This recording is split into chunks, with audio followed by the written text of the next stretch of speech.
Good morning বন্ধুরা, আশা করি তোমরা সবাই ভালো আছো, সুস্থ আছো। আমিও ভালো আছি।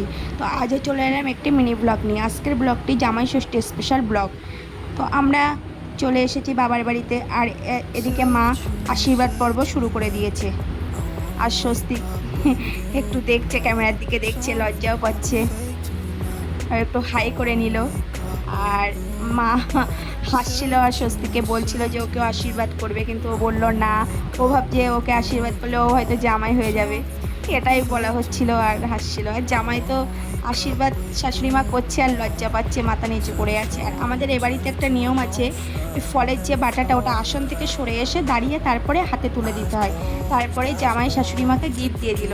মায়ের জন্য শাড়ি আনা হয়েছিল।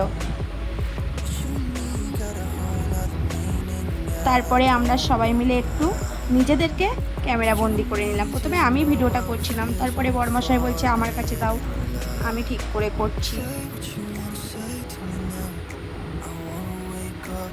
তারপরে ও বাটা নিয়ে অফিসে চলে গেছিলো, যেহেতু এখান থেকে অফিস কাছাকাছি। তো অফিস থেকে এসে লাঞ্চের জন্যে বসে পড়লো।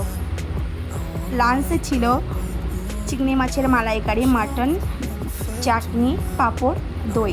আর একটা মাছও বাবা এনেছিল, কিন্তু বড়মশাই অতটা খেতে পারবে না। ওই বারণ করেছিল যে এখন আর রান্না করতে হবে না, কারণ ও একটু খাওয়া দাওয়ার প্রতি খুব মেনটেন করেই চলে, বেশি খেতে চায় না। তো যাই হোক, ও খেতে বসেছে আর আমি ওর সাথে এই যে দেখো বন্ধুরা, জামাই চলে এসছে সকালে বাটা নিয়ে অফিসে গেছিল। অফিস থেকে আবার এসছে দুপুরে খাওয়ার জন্য। তো কোন কোন জামাইরা এরকম অফিসে গেছে অবশ্যই কমেন্টে জানিও। আর জামাই লজ্জা পাচ্ছে, হাসি পাচ্ছে, তবু হাসতে পারছে না। এবার খাওয়া শুরু করো।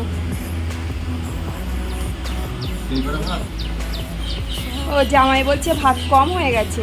ঠিক আছে শাশুড়ি মা, আর ভাত আনার ব্যবস্থা করা হোক।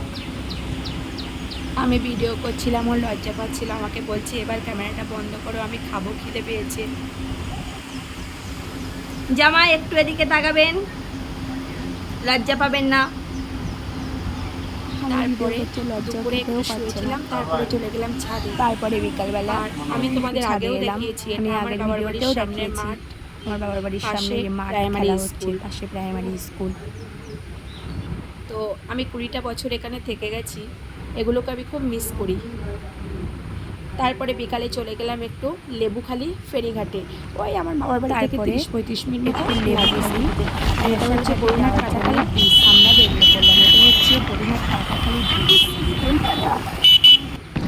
আর এটা সেই কি আর হচ্ছে রূপমারি, রূপমারি আমবেরিয়া, এসব জায়গা। আমি জায়গার এদিকে নাম সব কোনোদিন নাম আসিনি, আমরা জানি না। জানিও না, বড়মশাই আর নাম এই চলে বলছিল এলাম তাই।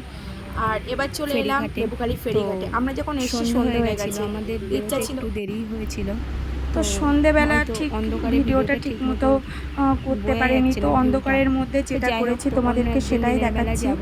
তো জায়গাটা আজকের ভালো। ভিডিওটা এই ইচ্ছা ছিল পর্যন্তই একটু বন্ধুরা। রিলস বানাবো, যদি তোমাদের ভালো একটু লাগে ভিডিও প্লিজ বানাবো, প্লিজ কিন্তু প্লিজ কিছুই হলো সাবস্ক্রাইব না। যাই করো, হোক, সব মাটি লাইক হয়ে গেল। কমেন্ট শেয়ার তো করো। অন্ধকারে যেটা তোমরা সবাই ভালো থেকো, দেখাচ্ছি সুস্থ সেটাই থেকো। তোমরা একটু দেখো। তো অন্য একদিন দিনের বেলা যাব, অবশ্যই তোমাদেরকে ভিডিও করে দেখাবো। আমার জায়গাটা খুব ভালো লেগেছে, তোমরা দেখতে থাকো বন্ধুরা কেমন জায়গা।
তারপরে আমরা ওখান থেকে বাড়ি চলে এসেছি। আজকের ভিডিওটা এই পর্যন্তই, তোমরা সাবস্ক্রাইব করো, ভালো থেকো।